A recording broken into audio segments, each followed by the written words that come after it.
Stay hungry, stay foolish.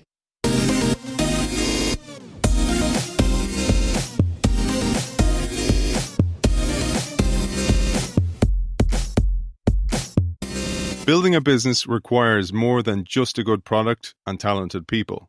It requires you to take a hard look at how you show up as a leader. Today's book helps you dive into the heart of your business and your people, identifying changes you can make to transform the way you and your managers lead. Part business book, part personal development guide, this is a how-to full of practical ways to not only build and lead a high-performance team, but also bring out the best in your people. We welcome author of Open, Honest and Direct, Aidan Levy. Welcome to the show. Thank you for having me on, Aidan. Excited to be here. It's great to have you on the show, and I'd like to thank our sponsor for today's show, Microsoft for Startups. And don't forget, sign up to the innovationshow.io newsletter where you can win books featured every week on the show. Aidan, you'd start with an admission in the book. You don't sugarcoat this at all, but you say, most managers suck.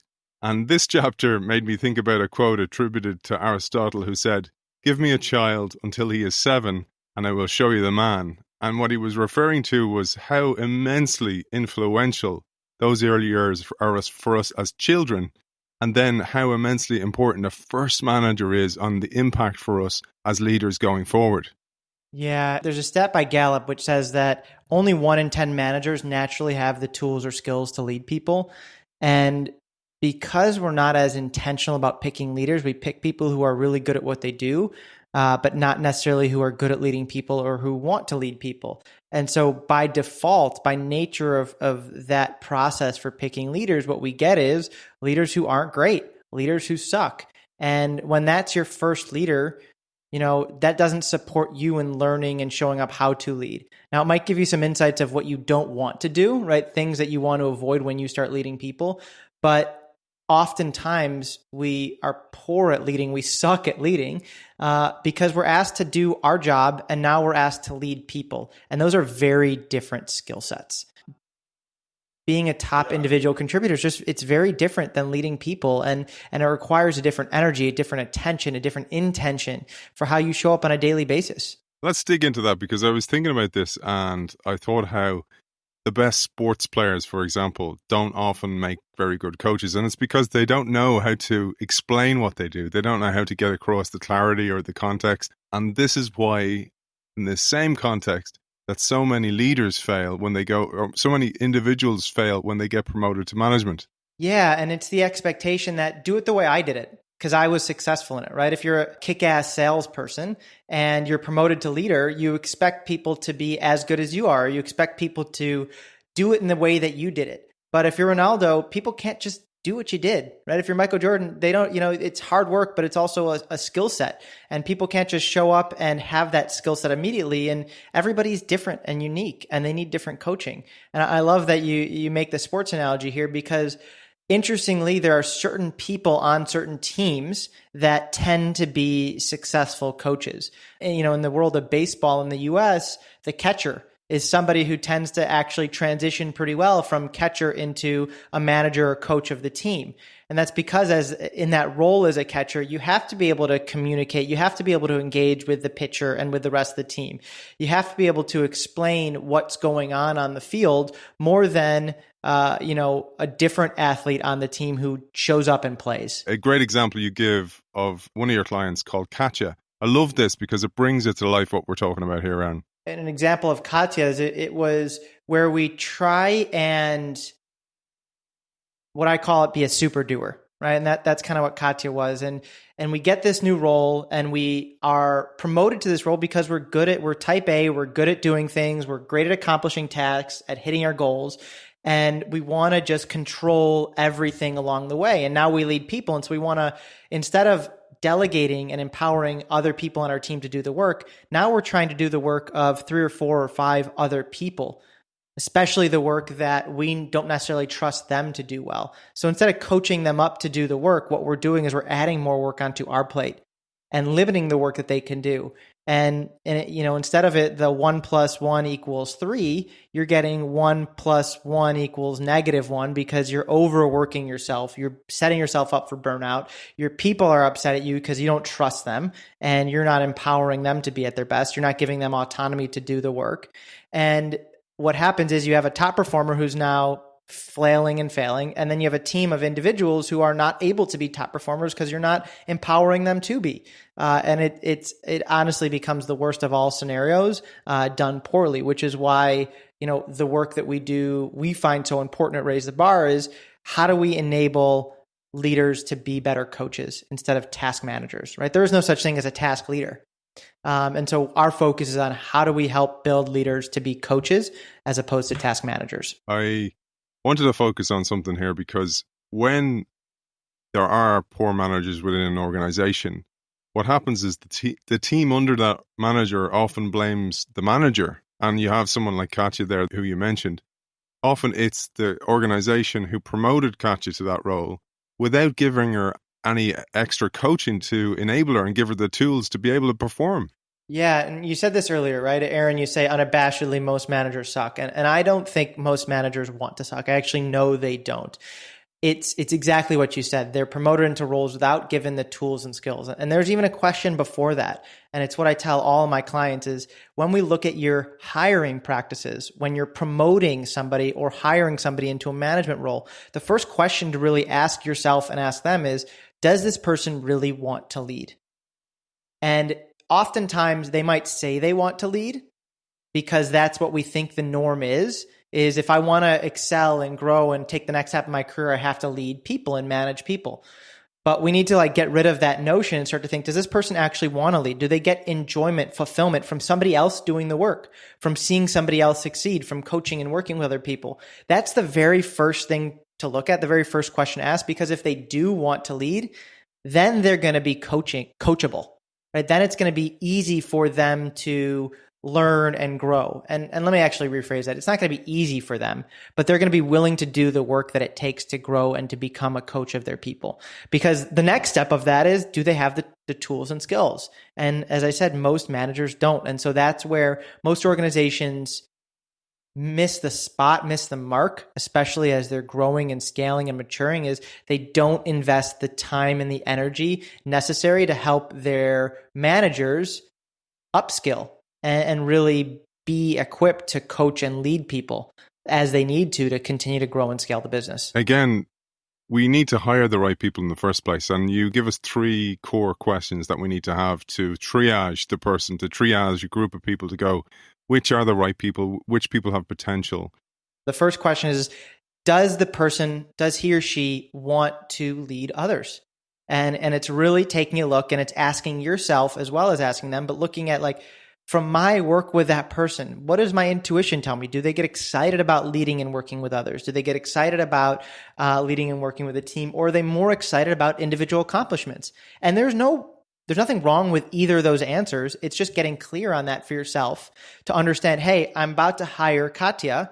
Seems like she actually does get excited when other people on her team succeed. She does get excited when she helps someone get better. Okay, that's the first question. Does the person you're hiring want to truly lead people? One of the things on that, and I thought this was so insightful, is that the most effective transitions to management or to another role do not affect people's pay, status, or position on the org chart because they want to do it for the right reasons. I thought that was a core point that is so often overlooked. Yeah, and that tends to be why people want to manage, because it affects their status or their title or their pay grade. But you know what? If someone's a kick-ass top performer, they can become a VP and not manage people. They can become, a director and not have to lead a team, but maybe they focus on the doing or the strategy or the overarching picture of that department or that organization without having to lead a team. And so you can have people rise up in the ranks as individual contributors, as well as have people rise up in the ranks and increase their pay and increase their title by managing people. If we squash that idea that you only rise up in the ranks by managing people, then you'll start to get a truer picture of who really wants to manage. And someone might say to you, you know what? I don't really love leading people. I want to continue growing within this organization. Okay, great. Then you don't need to lead people, and we can put a path for you to be successful within this organization without managing a team. Yeah, it's a core point. And sorry, I interrupted you there, but I just think that is something that is useful also for people who want to move up the ranks, that they can actually approach their senior team or whoever's going to be promoting them and say, I don't want to manage people because I think it will affect what I'm actually good at in the first place. That's exactly true. And then the second thing to look at, so assuming that person does want to manage, is do our incentives match up? And what I mean by that is the way in which we're measuring this leader, this new manager, match up with how we want them to act and behave?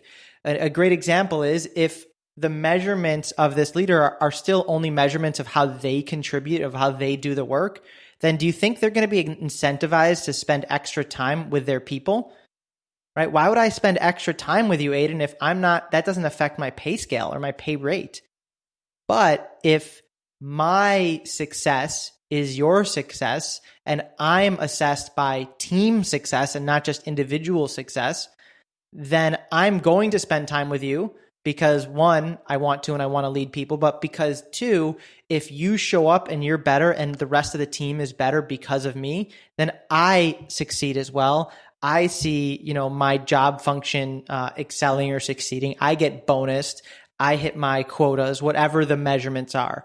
So it's really important to have the measurements and the measures of assessment align with how you want that leader to show up. Yeah, and again, like you did with Katya, it'd be great to give us a concrete example. And here you talk about a guy called Frank Reardon.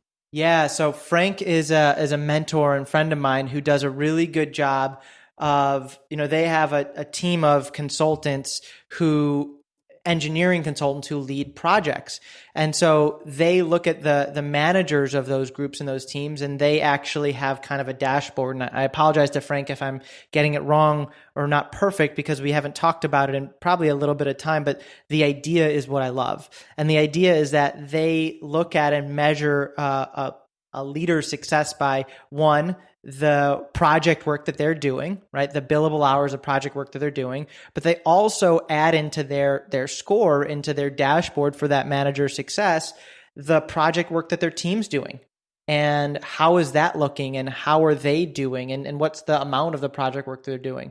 And then they also add, I believe it's like individual growth and development. And so how are they investing time in that? And that's a part of their overall score. So they look at multiple factors to put together and kind of aggregate a score for each manager. And that way the score is not just, are you selling enough, widgets, or are you billing enough hours, but how is your team doing? And how are you doing in your future growth and development? Then the last one, which is probably one of the most important one, is, does the person have the right skills and capabilities? Yeah, and that's usually, the thing that we think is the first question. We think, okay, can this person do it? And often we don't even ask this question, but the smart companies do, and they say, does this person have the capability? Before asking, do they want to, and do our incentive structures align? This question is less important, because if the person wants to lead, then they're going to do the work that takes to build and develop the skills to be a powerful leader. And so you want to ask, do they have those skills, or what skills do they not have, or what skills as an organization do we not have? And then we want to go to work on building those skills within the team, within the organization. And it's so critically important, because as we talk about the idea of culture, and people always talk about culture and behavior change and all of this, and it's a big amorphous thing. Culture, and the way we talk about it, is a sum of the actions of everybody in your organization on a daily basis. And the biggest way to influence those actions and the sum of those actions is through your managers, is how your managers show up, is what they tolerate, what they accept, what they praise, and what they support. And the best way to actually effectively make a impactful change within your organization, within a team, is to make sure that your managers have those tools and skills to lead others. The tools and skills of listening, asking powerful questions, having critical conversations, creating a space of psychological safety. And so all of those are essential. And they take practice, they take building. And so that's why the third question is so vital, is because we actually, instead of assuming that they have all those skills, let's assume that they don't. And how do we work to build those skills within our people? Such a better starting point, because you say, when you're telling us about your thoughts on what makes a great leader, you share that we most often focus on the outcomes instead of the actions that result in those outcomes. Yeah, it's something I find myself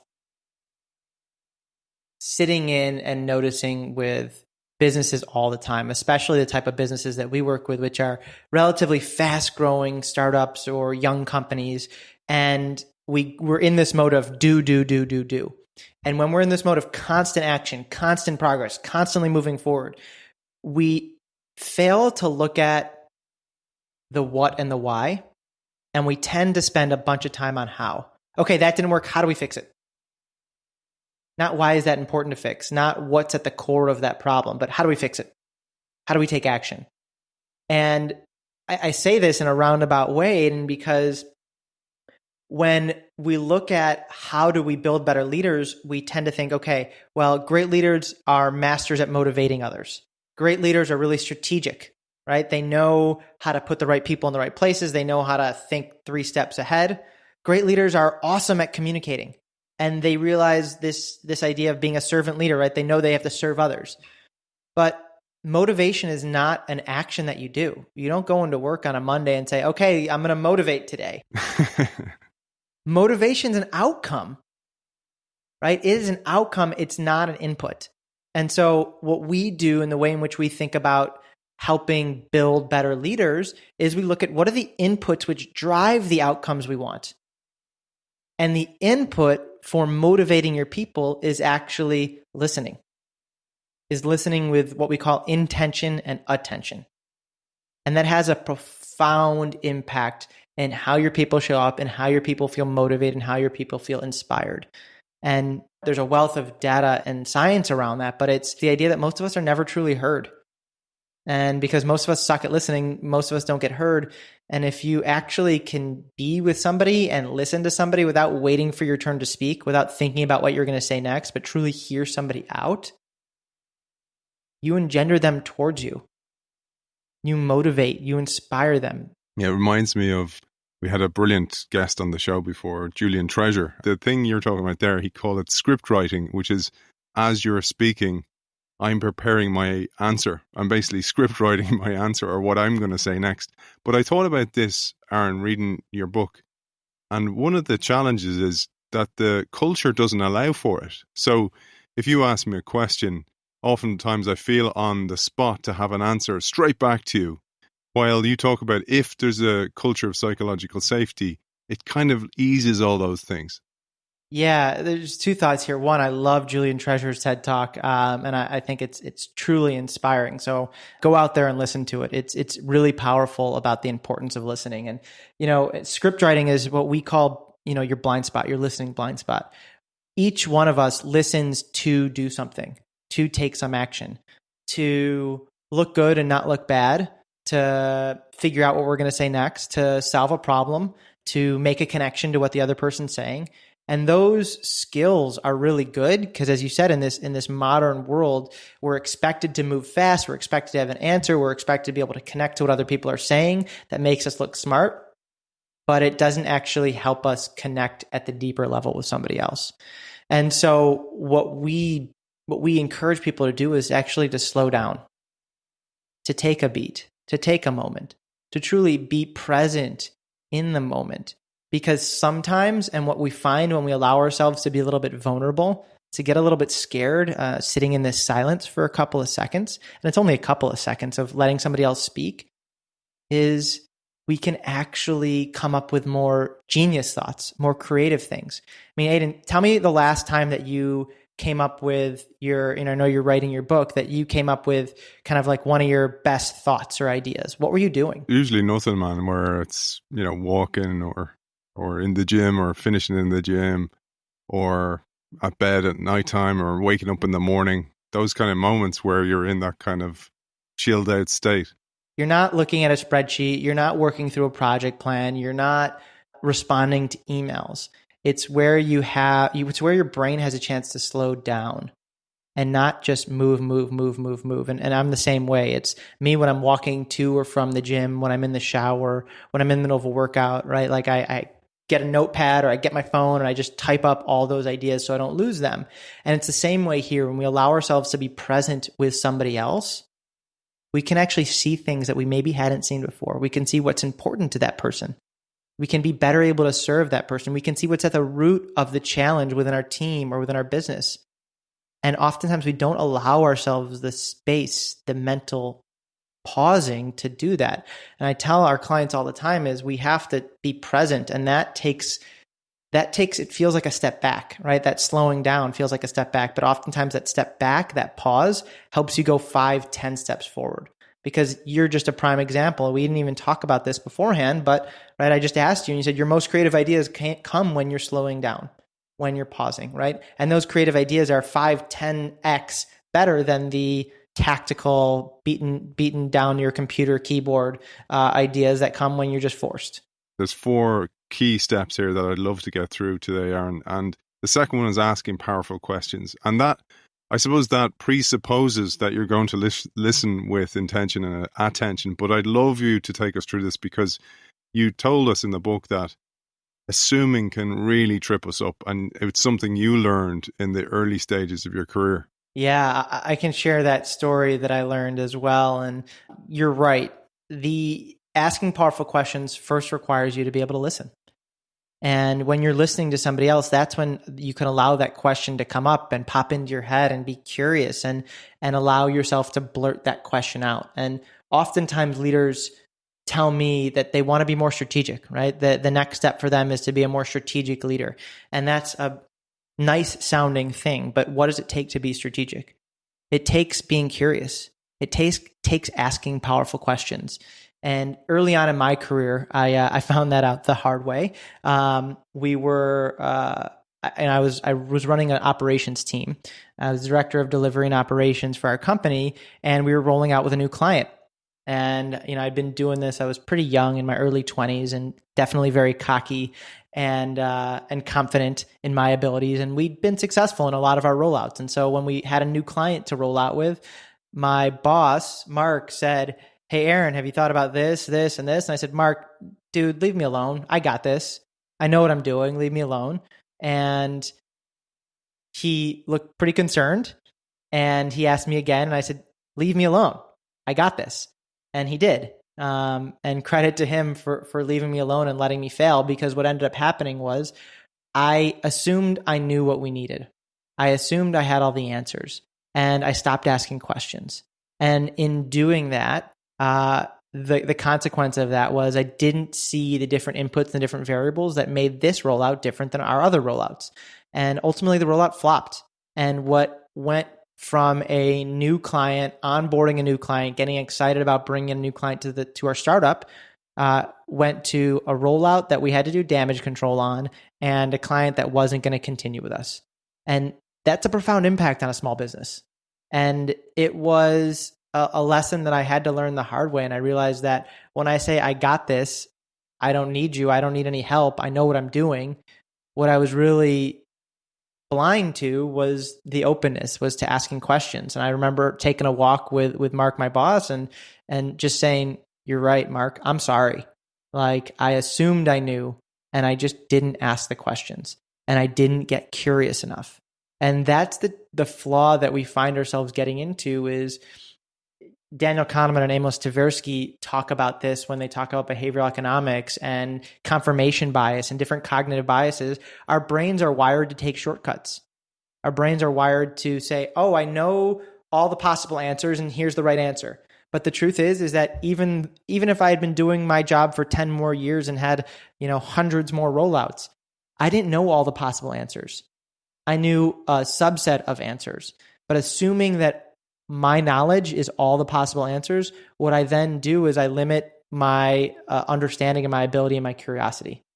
And what's needed to ask powerful questions is being curious about a situation, being curious about a team, a person, and asking yourself, what more could I learn here? There's a core step there that you talk about later. So if that was me as your manager, I would have had to go through, which was laying out the rules of the game, you talk about it. Like, so what's my expectations, personal values? What do I want from the team? Because then perhaps I would have informed you of what I expect, which is if you don't got it, say it. Because oftentimes something that holds people back, it may be, cognitive biases, but also, as you say, like Amy Edmondson, who's a former guest in the show, psychological safety may not be there for people to feel they can ask the question. That's entirely right. And, it's funny, this example kind of goes into several breakdowns. One is me as an individual, and my thought processes and my cognitive biases. But it also goes into step 3, which is about communication, right? And giving and receiving feedback and how we can be open, honest, and direct in that. And it sounds nice to be able to just operate like a football team or like a basketball team or like a baseball team and just yell at each other and tell people to move because we're all moving towards a common goal. But it has to actually, there has to be some things in place that allow that communication to happen, that allow that feedback to happen without someone feeling hurt or humiliated or made fun of. And, Amy Edmondson's work talks about that, and Google's Project Aristotle also talks about that. And one of the things that I tell, every organization that I work with is at the root of any problem within your organization, it's going to be one of these 3 things. One of these 3 things are required for every high-performing team. And it's clarity on where we're going, what we're doing, context. Why are we going in that direction? What's important about that? And then safety.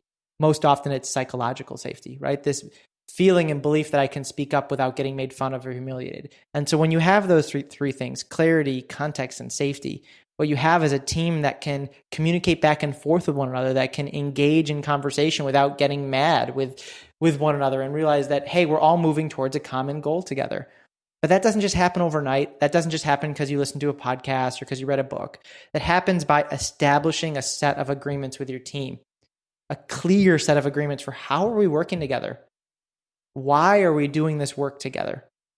And the acknowledgement that we're going to move forward based on these agreements and these values versus based on purely our feelings on a day-to-day basis. I'd love if you took us through this, because you start this chapter with a brilliant quote by Steve Jobs.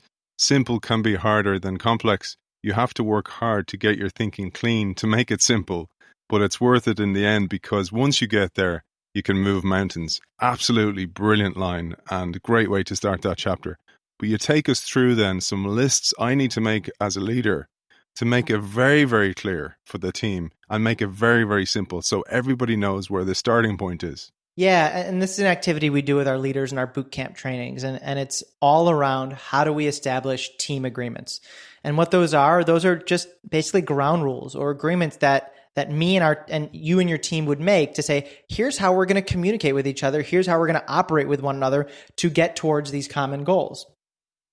And what we always recommend is that the leader of the team starts that brainstorm first, because it gives the rest of the team something to bounce their ideas off of. And the steps I have them take is I say, let's create 3 lists. And the first list is, what are all the expectations that you have of your team members? And a great way to think about this is, how do you know a team member is the right fit? What do they do? What do they not do? How do you know a team member is ready for a promotion? What's she doing? What's she not doing? Right? What are those expectations that you have? And some of those might be stated expectations, and many of those are just expectations you have in your head, where it's like, I expect on time means 5 minutes early. I expect when you say you're ready for the meeting that you've done all the pre-reading and you have an agenda ready, right? Oh, I didn't know that was the expectation. Those are what I mean by expectations. So building a list purely of expectations. That's one list. The second list is, what are your personal values? What's important to you? What are ways in which you're at your best? And the reason we have them list their personal values is because if you set up and establish agreements that actually violate or are in contradiction of one of your personal values, then you're setting your team up to piss you off, to aggravate you on a daily basis. And so it's important to look at those values, because when those values are violated, you get upset. The times you're most frustrated at work or at home, it's because one of your values is being contradicted or violated. And the times where you're at your best, it's when all those values are being dialed in and you're living into those, whether it's honesty or creativity or fun or love, whatever those things are that attribute to you. For me, it's funny, honest, courageous. Those are some loving. Those are some of the ones that speak to me. And so I incorporate those, and you kind of see those on our website and our culture manifest, our culture deck. You can see those in our values. So the second list is your values. The third list is kind of like the list that I tell you to steal from anybody and everybody. It's those phrases, quotes, company values that you've seen elsewhere. You might have seen it in a commercial. You might have seen it at a different company. You might have seen it in just by going through another company's website. You might see it in your own organization, a value that you really love. And it's like, what are those values that you really love that you would love to incorporate with your team? One of my favorite examples is assume positive intent, right? Assume positive intent means that whether I do something that hurts you, Aidan, you're not going to assume I did it intentionally to hurt you. You're going to assume I was doing my best to do the best work I could and unintentionally had a negative impact on you. And so we say, build a list of all of your favorite company values that you've seen from other companies. And now you're equipped with 3 lists, a list of your expectations, a list of your personal values, and a list of company values. And you use those to then whittle down to a set of roughly 2 to 5 core principles or core agreements that you want to introduce to your team.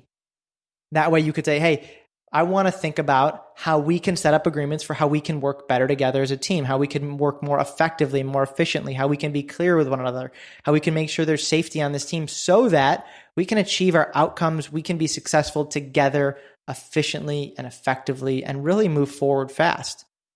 And so to do that, I've thought of a couple that might be helpful. And here are the 3 or 4 that I thought of that would be helpful. Let's throw all the spaghetti on a wall or throw these up on a whiteboard and come together to figure out what are the agreements that align for this team and for this group. Yeah, and you talk about then turning agreements into action as step 2. And again, unfortunately, the best way for us to learn is by making mistakes. You shared the story of another client of yours. This time it was David. Yeah. David had set up his agreements and he did this kind of process and activity and had a list of 4 to 5 principles. And he said, oh, these are awesome. I love these. The team's going to love them. It's going to help everybody be at their best. And he's like, it'll be a fun way to do this because we're a sales team and we do everything in contracts is to write these up in a contract and have everybody sign it. And so instead of whiteboarding it with his team, he actually handed his team paper to sign. And they all like kind of paused and rebuffed and stood back. And instead of thinking it was funny, instead of being excited about a way of working together that was going to support them, they were pissed off. They were aggravated. They were angry because they were being asked to like sign on hard paper something that they never discussed, they never agreed to, they never aligned on. It wasn't a team agreement. It was a David statement. And so, right, that's a very different thing, right? A team agreement is something we agree on together. And so although his intention was great, the execution was poor because he didn't create a way for the team to collaborate on these ideas. And that's what's vitally important. I talk about, just whiteboarding it, right? Putting it on the wall because a whiteboard connotes that you can easily erase what's put up on the whiteboard. A contract doesn't connote that you can easily delete and change it. It takes more work. But if we're having a whiteboard session with these ideas, I can erase, right? Do the next hard thing. And I can put instead of that, I can say, take risks, make mistakes, get uncomfortable, right? And we can keep brainstorming until we find the language that works for us. Because language is a fickle thing that some people have different understandings or different ideas about certain words. So sometimes I might say one word and be okay with it being a synonym for another word, and somebody else might get really aggravated by that word. And so that's why it's important to just put it up on the whiteboard, erase it until we come up with something that we can agree on together as a team and make our own and not just my own. Yeah, and you highlight here as well the need for the team to have time enough to digest the agreements, but then you also share steps that we can use to get alignment. Yeah, it's important for everyone to be able to look at these, to be able to absorb, to be able to take a beat and pause. So it's not something that's going to be done in one meeting. It's going to be done in 2 or 3. But what's vital before you put these in place officially is to make sure that we're all in agreement of what these are. And I call it making deals. And it's alignment between 2 or more people on what actions demonstrate the fulfillment of the agreement. So what actions Am I doing that show me I'm holding these agreements? And sometimes it's the reverse. What actions would I be doing that would be violating these agreements? So it's important because oftentimes we talk about agreements or values and say integrity. Well, what does integrity mean to you versus what does it mean to me? Right? At Raise the Bar, we talk about doing the next hard thing. That's one of our values. But what does doing the next hard thing really mean? At Raise the Bar, we are very specific on what it means. It means take risks, make mistakes, and learn from those mistakes. Those are things that we can easily evaluate. We can evaluate on my team if someone's gotten out of their comfort zone, taken a risk. We can evaluate if, Tina, how many mistakes have you made this year? But if you made none, you're not doing your job the way we want you to. You're not living up to the values. And then we can also evaluate, are you making the same mistake twice? Are you learning from your mistakes? And so you want to be able to be clear on what success looks like in holding each of these agreements. You talk about the next step, and this is so core, that you need to embed the agreements into your day-to-day. And there's a saying that came to mind here, Aaron. The words on the wall are trumped by the behaviors down the hall. Because it doesn't matter what we write or what we say. Ultimately, those words come to life in the day-to-day of what we do in the office, when we meet in the corridor, etc., etc. That's when it matters. And you share what we can do to bring this to life within the organization. And one of the things I love to say is what you tolerate becomes habit. And so when you don't speak up when an agreement is being violated, when you don't applaud somebody when someone's holding an agreement, what you're basically saying is the agreements, the things we spent several weeks on aligning on, mean nothing. And so your actions have to follow through with your words. And that means, sometimes in our training, it just might mean as simple as walking over and giving someone a high five for doing the next hard thing. It means when Heather made a mistake, that instead of saying, why did you make that mistake, Heather? I say, congratulations. Awesome mistake. What did you learn from it? Right? And so it's how do you follow up and follow through? How do you show up? And to me, this is the fun thing because every action that you do on a daily basis can support these values. Every team event or virtual happy hour can support these, right? If you're sending somebody a gift, send them a gift for holding and living into a value. If you're celebrating somebody for a win, celebrate the win and use the language of the agreement that you agreed on, right? Congratulations, Heather, and acknowledge the team. Heather did a great job of doing the next hard thing. She got out of her comfort zone, and out of that, we have a brand new client. Or we have a client who was on the way out, who is now stronger and more committed to our work than ever. That's so good, man. I was just thinking about how that will actually drive the behavior. So if I saw that happening, I kind of go, I better do some of that. Or if I was the one doing it like Heather, and I go and I put myself outside my comfort zone and nobody says anything, why would I ever do it again? What gets rewarded gets repeated. And what gets tolerated becomes habit. So let's move on then to step 4. Oh yeah, before we go into step 4, you mentioned this, and I see this as well in my work. One of the most common things is leaders will often complain about employees wanting to be promoted. And they're kind of going, but what are they doing about being promoted?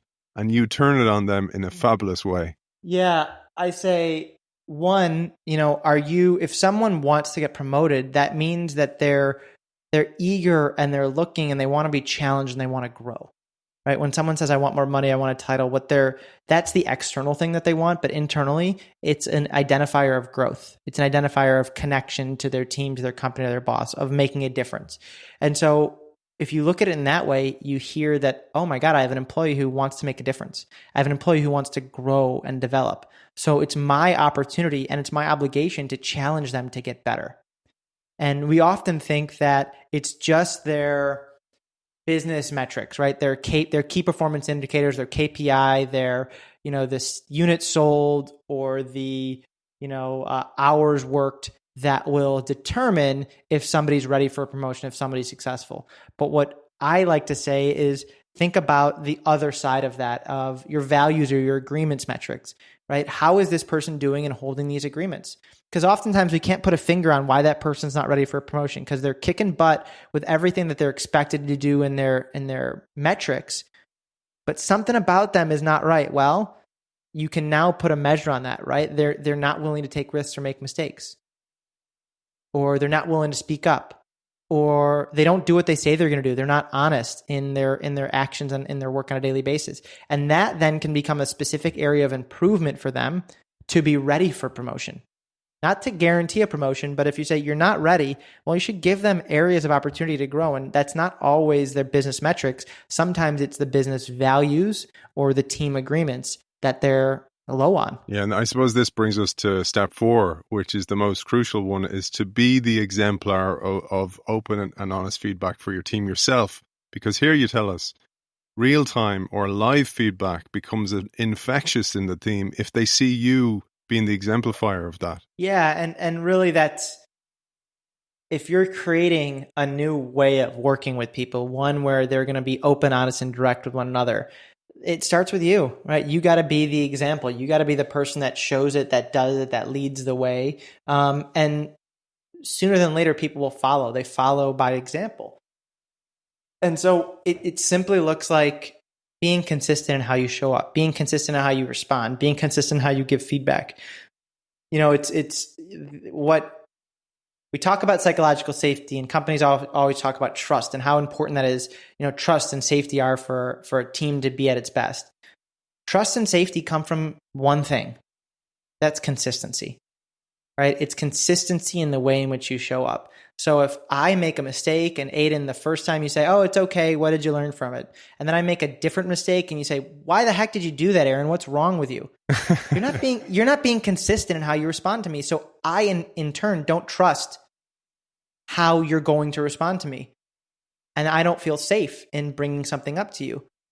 But if in the reverse, I make a mistake and you say, you know what? What did you learn from it? And then I make another mistake and you say, it's a different one. And you say, what did you learn from it? And I make another mistake and you say, the expectation is that you don't make a mistake. So what are you going to do better next time? Or how are you going to adjust this next time? Then you're not accepting the mistake, right? You're not saying it's purely okay to make the mistake, but you are showing up in a consistent manner where you're diagnosing, downloading the problem, where you're trying to come to a better solution, and you're not humiliating me for making a mistake. The last part I'd love to cover is when you need to have those one-to-one critical conversations, you give us a framework. So at a high level, how do we approach those conversations? I'll give two ways to think about this at the high level. At the highest level, it's realizing that feedback is a gift. Feedback is there to help people get better, to help improvement, and whether that people is the person you're talking to, your team, your company, feedback is there, and the purpose of it is to grow, improve, get better, evolve, is not to break people down or hurt people.